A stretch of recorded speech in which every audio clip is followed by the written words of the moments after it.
5000, 6000 নয় 7000 এমএচের সাথে রিয়েলমির flagship killer phone আসছে। তার সাথে স্যামসাং S25 আলট্রা ফোনটার হ্যান্ডস-অন ভিডিওটা গোপনে লিক করা হয়েছে এবং স্যামসাং এর আপকামিং A56 স্মার্টফোনটার চিপসেট সম্পর্কে জানা গিয়েছে। তার পাশাপাশি পোকো X7 Pro আর CMF Phone 1 Pro সম্পর্কে জানাচ্ছি আজকের এই ভিডিওতে, তাই লাইক এবং সাবস্ক্রাইব করে দেখতেই থাকুন।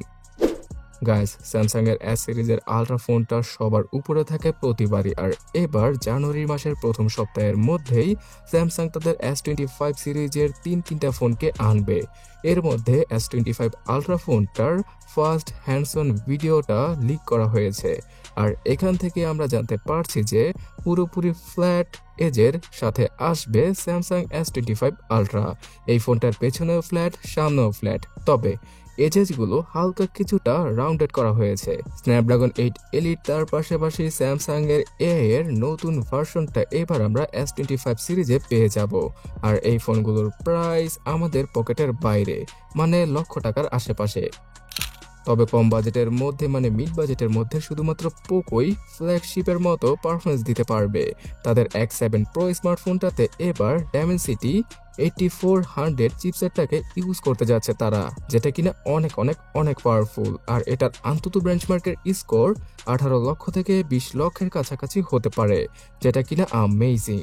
সো এবার এই ফোনটা আসলেই তো আমরা বুঝতে পারবো যে কেমন পারফরমেন্স অফার করছে পোকো এবার আমাদের। তার পাশাপাশি 6000 mAh ব্যাটারি এবং 90 ওয়াটের চার্জিং স্পিডের সাথেই আসবে পোকো X7 Pro। তবে X7 সম্পর্কে এখনো অব্দি তেমন কিছু জানা যায়নি। CMF Phone 1, যেই ফোনটা কিনা বর্তমানে 22,000 টাকায় হটকেকের মতো মার্কেটে বিক্রি হচ্ছে, তার পারফরমেন্স এবং UI এক্সপিরিয়েন্সের জন্য সেই ফোনটার প্রো ভার্সন চলে আসবে অনেকটা সিমিলার প্রাইস রেঞ্জে। মানে CMF Phone 1টা ইন্ডিয়ান মার্কেটে 14-15 হাজার রুপিতে পাওয়া যায়, তো এর প্রো ভার্সনটা পাওয়া যেতে পারে 16 থেকে 17 হাজার রুপিতে, এবং এটার মধ্যে স্ন্যাপড্রাগন 7S Gen 3 নাকি ইউজ করবে নাথিং, যেটা করলে তো সবচেয়ে ভালোই হবে। Xiaomi, রিয়েলমির UI এর প্যারায় অনেকেই বাজেটের মধ্যে ভালো পারফরমেন্সযুক্ত ফোন পাওয়ার পরও ইউজ করে মজা পান না, তাদের জন্য CMF Phone 1 Proটা হবে একটা মাস্টারপিস।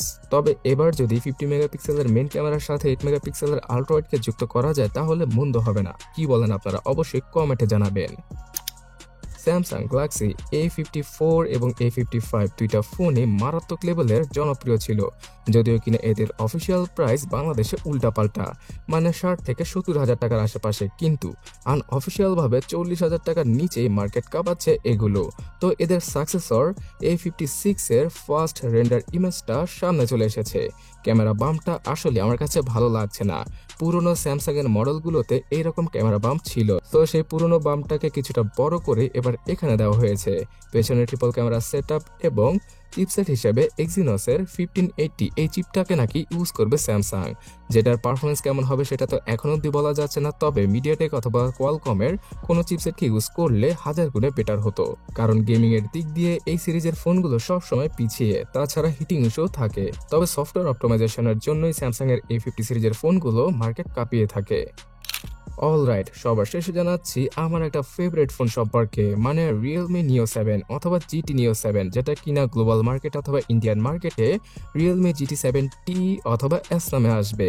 সো এই ফোনটাতে নাকি 5000, 6000 নয় 7000 mAh হিউজ ব্যাটারি থাকবে।